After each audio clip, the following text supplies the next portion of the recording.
like, comment, and subscribe. One more time, like, comment, and subscribe. Thank you for joining Pointers from Paris. Today I'm joined by a very special guest, Noelle Hodges, my sister, my best friend, and also an AT&T engineer. So we are very excited to have her.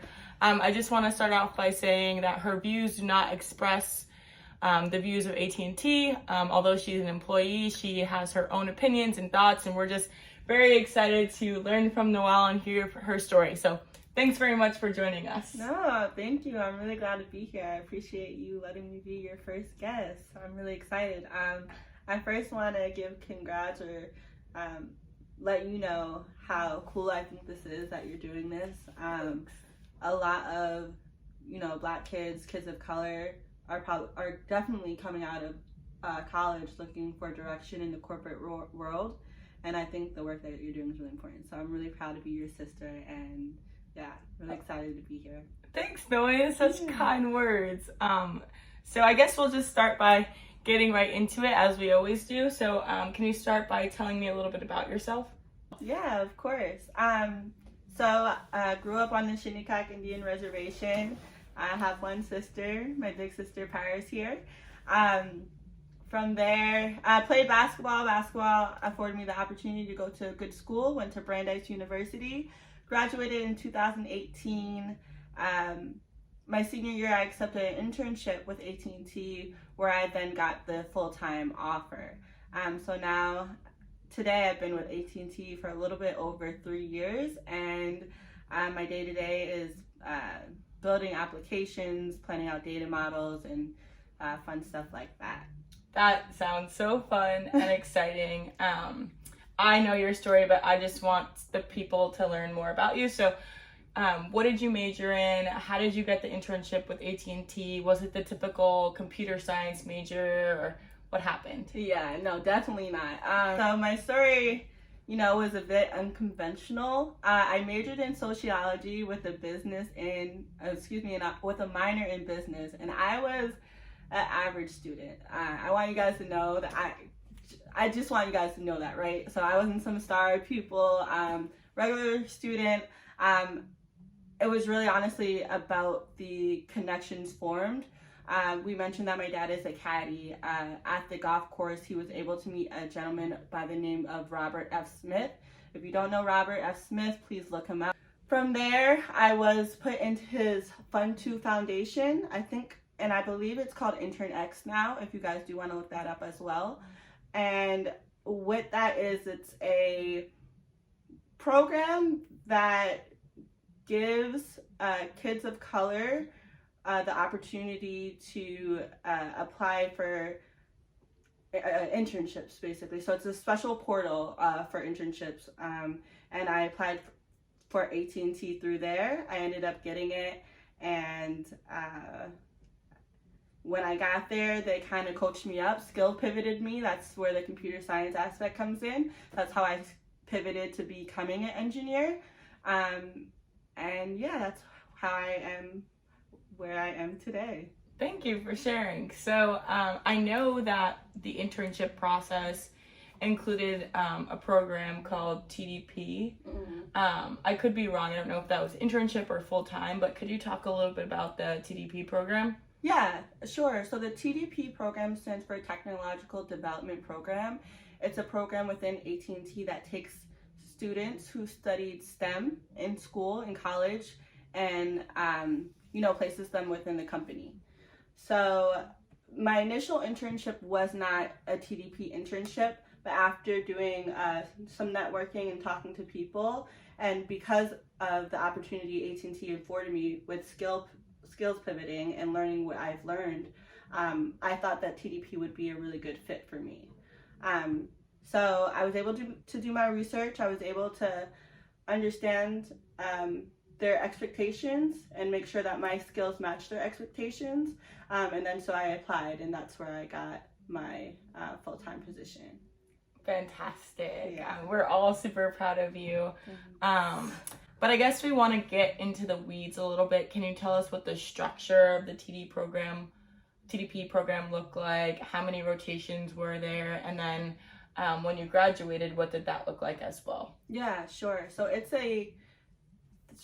was 3 years when I did it. Today, I believe it's 2 years. I had 3 rotations there. I believe it's 2 now.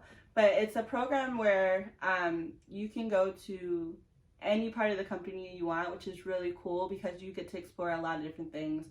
For instance, I went into the radio access network, I went into HR, and I went into digital automation. So all 3 completely different areas within AT&T, but I learned a lot of stuff at each one. So I did that for, like I said, 2.5 years is when I graduated.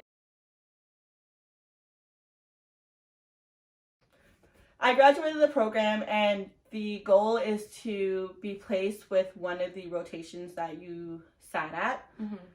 I was especially interested in digital automation because I felt like I learned a lot of new technologies, and I wanted to continue doing that.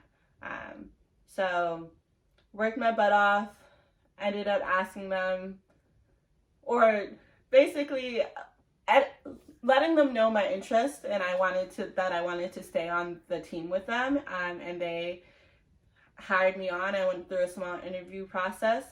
They kind of knew my work already because I had rotated with them as my last rotation. They knew I was credible, and I ended up getting the job. So I am full-time with them. I think you brought up 2 things that were really important. The first is the idea of self-advocacy and telling your employer, what you want and what you're looking to do in the future. And then also the second point was skill pivoting. And although you weren't necessarily quote unquote qualified, you found a way to still get in the program. So just goes to show you that, nothing is impossible.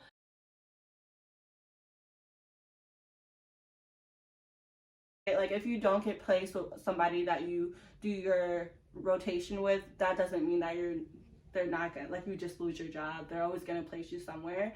But the purpose is to find a rotation you like and try to get on that team. So that's what I did with my last rotation, which was digital automation. I really enjoyed it.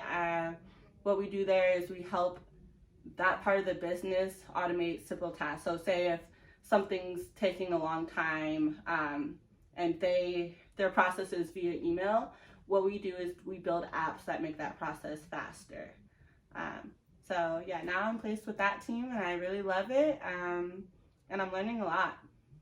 So it sounds like you make things more efficient. Yeah, exactly. Got it.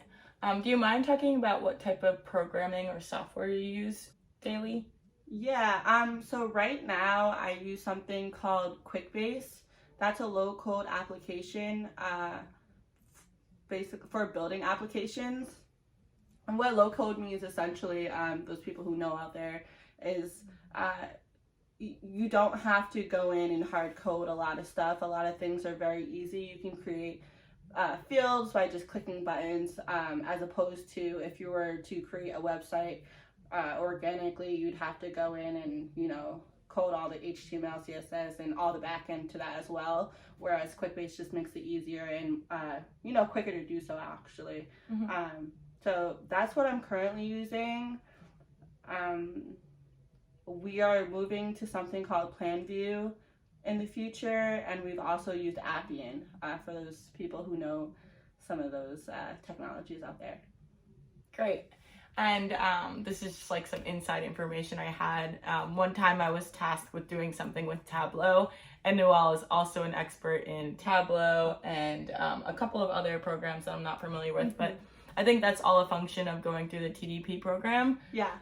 Would you mind talking about some of the specific programs or tools that you use during your TDP program? Yeah, of course. Lots of tools. So, like I said, early on I did that intro to programming. We learned a lot of stuff: HTML, CSS, Java, R-squared, just a bunch of stuff, right? A bunch of different languages. From there, I learned data analytics and business analytics tools. So that's Tableau, that's Power BI, that's Excel. So I became proficient at that. really, really good skills to have. If you do want to look into those technologies, I would recommend. They are able to show trends and patterns, and just a really cool skill to have. After that, I got introduced to bot building, which is RPA, so I can build robots on computers. Would you recommend incoming, I guess, first years to apply for the TDP program, or would you recommend them to specialize in one thing and go for one desk? Yeah, good question. Like you said, me knowing Tableau, Power BI, is a result of me being in the TDP program. They really train you up very well to become familiar with new, like, business analytic tools. So I do recommend TDP. I loved it. I loved my experience. If you did want to specialize in one thing and go from there, I would say it limits your options a bit, you know. In the TDP, they allow you to do rotation, so it gives you a good feel of, you know, anything that you had your eyes set on. You could do an internship or a rotation with, like I said, HR. You can do one with finance, all still working with new technology. So definitely recommend TDP. Day to day, right now, I have a couple of people under me, so I don't necessarily have to build the applications anymore, which is kind of cool. I just direct them. So my day will be probably 2 or 3 meetings, meeting with different developers. I'm in charge of about 3 applications right now, so that's what the 3 meetings are for. After that, there could be a one-on-one with my boss. I'll take some work that I have to do on the back end, like just sort of like project management stuff for the applications, you know, all the work you have to do in the background to make sure what's being done gets done. And after that, yeah, I'll just check in with my developers, make sure there's no problems, and check with the application itself to make sure there's no bugs. And yeah, that's my day to day.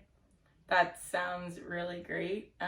It seems like you're delegating, but also always being on top of your specific programs, and it's really cool. It sounds like you're a boss. Can you tell me what the promotion process looks like and how you got promoted?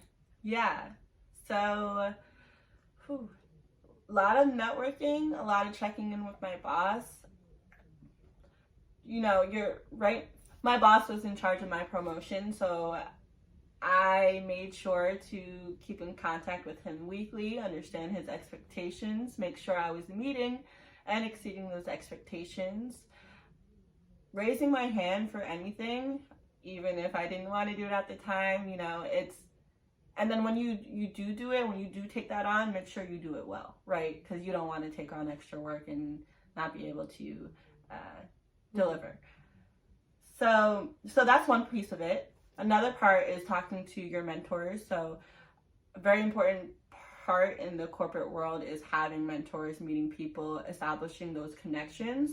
So when you are looking to get a promotion, make your next big move, you have someone to talk to who's more experienced to tell it to you straight, tell you what you need to do, tell you their perception of you, what they see you doing in the future. And yeah, for me, I had really great mentors. I had a couple of different mentors, most notable though, and I just want to shout them out. It's Rachel Smith and Bridget Henry, both Black women, and they were just so influential in my career with AT&T. Rachel Smith was my first boss from the internship, and she's followed me all the way, you know, through these 4 years. We still connect today. She's since left the company, but we still talk, so she's been really, really important. As well as Bridget Henry was my boss during TDP, advocated for me like no one else did, right? Got me in the spaces I wanted to be, helped me and really understood, right? So that was really important, and that's something that I feel AT&T, one of the reasons why I love AT&T, right? Because it's not out of the norm to have a boss of color or a boss who is a woman. And yeah, so all of that is to say those things came in, all those things combined helped me to get promoted faster, just understanding what my bosses want, and then people there to support me and really back me. Thank you. So what would you say to someone who doesn't necessarily have the skill set, but really wants to join AT&T? Is there any classes that they should be taking, anything that they should be reading, or do you think it's mostly networking? I think it's both, right? So in my specific department, like with how I entered the company was through TDP, and I wouldn't have been afforded the opportunity if I didn't do the courses on programming and things like that. So if you're interested in the technology, you know, in that department, definitely take, you know, some initiatives and do classes. There's a lot of certifications you can do for free online. There's YouTube. There's a lot of resources. So I would say, yeah, definitely do that. Read up on AT&T, understand our recent mergers and acquisitions. We've had a lot in the past 5 years, a lot going on. So, you know your history, know the company that you're looking into. Other than that, the other part you mentioned was networking, right? Network, right? So now you guys know someone who works at AT&T. Reach out to me and figure out, you know, if my company is a good fit for you. If you're interested, I'll give it to you straight. I'll let you know my experiences, and I'll help you at the least, like, informationally. So yeah, reach out to me. I'm sure Paris will put my email and all my contact stuff down below, LinkedIn, all that good stuff.